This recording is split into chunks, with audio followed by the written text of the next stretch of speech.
রাজ্যে পথ দুর্ঘটনার সংখ্যা উদ্বেগজনকভাবে বেড়ে চলার প্রেক্ষাপটে এবার সচেতনতার বার্তা নিয়ে রাস্তায় নামল মারগ্রাম হাই স্কুলের ছাত্রছাত্রীরা।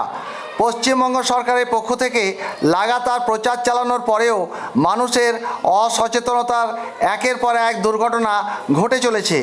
এই পরিস্থিতিতে সাধারণ মানুষকে সচেতন করতেই আজ রাস্তায় নামে স্কুলের পড়ুয়ারা। সেফ ড্রাইভ সেফ লাইফ কর্মসূচির মাধ্যমে এই সচেতনতামূলক প্রচার চালানো হয়। ছাত্রছাত্রীদের একটাই উদ্দেশ্য, সাধারণ মানুষের ভুলে যেন আর কোনো প্রাণহানি না ঘটে।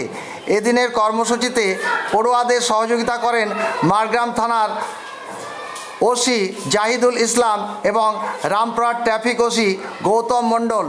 স্কুলের শিক্ষক শিক্ষিকা কর্তৃপক্ষ এবং স্থানীয় গণ্যমান্য ব্যক্তিরাও ছাত্রছাত্রীদের পাশে থেকে এই মহৎ উদ্যোগে সামিল হন। সচেতনতামূলক প্ল্যাকার্ড সহ মারগ্রাম বাজার প্রদক্ষিণ করে আমরা মারগ্রাম হাই স্কুলে এসেছি। এখন আমাদের যে ছাত্রছাত্রীরা আছেন তাদের উদ্দেশ্যে এই safe drive safe life project কেন এবং কেন আমরা মানুষকে সচেতন করছি তার কিছু উদ্দেশ্য আপনাদেরকে বলছি। আপনারা দেখেছেন যে রাস্তাঘাটে চলতে গেলে আজকাল গাড়ি ঘোড়ার সংখ্যা বেশি হয়ে গেছে। আমরা যদি অসতর্কভাবে চলাফেরা করি তাহলে আমাদের যে কোনো সময় অ্যাক্সিডেন্ট ঘটে যেতে পারে। আর এই অ্যাক্সিডেন্টের ফলে আপনাকে আপনার পরিবার যেভাবে মানুষ করছে, যে ইনভেস্টমেন্ট আপনার উপরে আছে সেইটা পুরো লস ইনভেস্টমেন্ট হয়ে যাবে।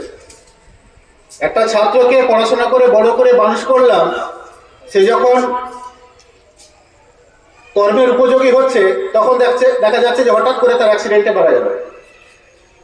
এখন আমরা দেখি যে গত বছর মাধ্যমিক লেভেলের ছাত্ররা যাদের বয়স হয়নি তারা স্কুটি নিয়ে মোটরসাইকেল নিয়ে ট্রিপল রাইড করে বিনা হেলমেটে পরীক্ষা দিতে যাচ্ছে, আর পরীক্ষা দিতে যাওয়ার সময় অ্যাক্সিডেন্ট করছে, পরীক্ষাটা দিতে পারছে না।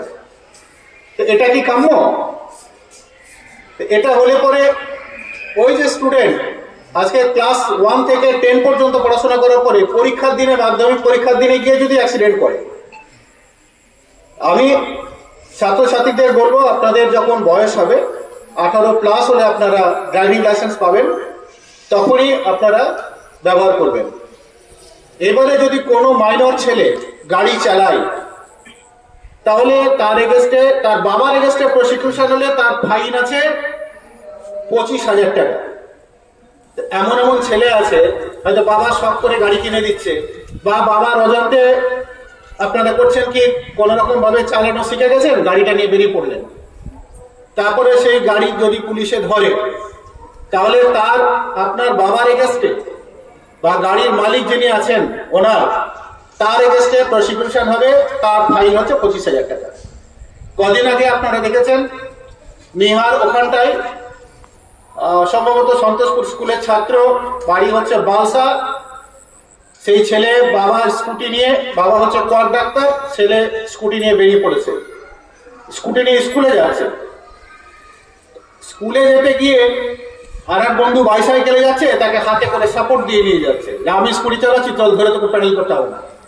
একটু যাওয়ার পরে ডিসব্যালেন্স হলো, সাইকেলটা মাথা গুঁজে পড়লো, মোটর সাইকেলটা তলায় গিয়ে পড়লো, সেই ছেলেটা ব্যাডলি ইনজুরি হলো, হেড ইনজুরি হলো, তাকে কলকাতাতে রেফার করতে হলো।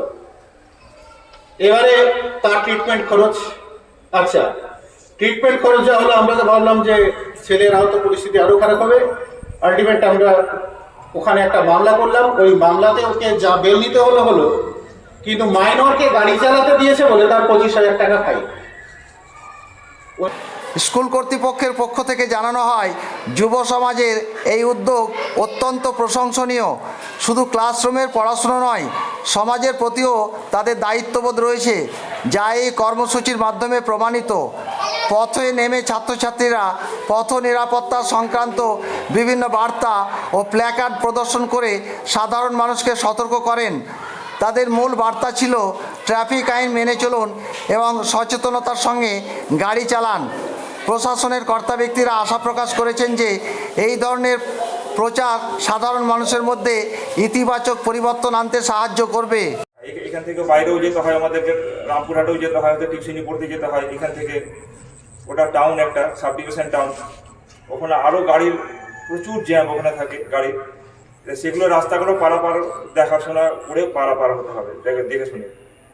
তা আমি বিশেষ কিছু বললাম না, বড়বাবু সব কিছুই বলে দিয়েছেন, আর কিছু বলছি না, আমি এইখান থেকেই শেষ করলাম।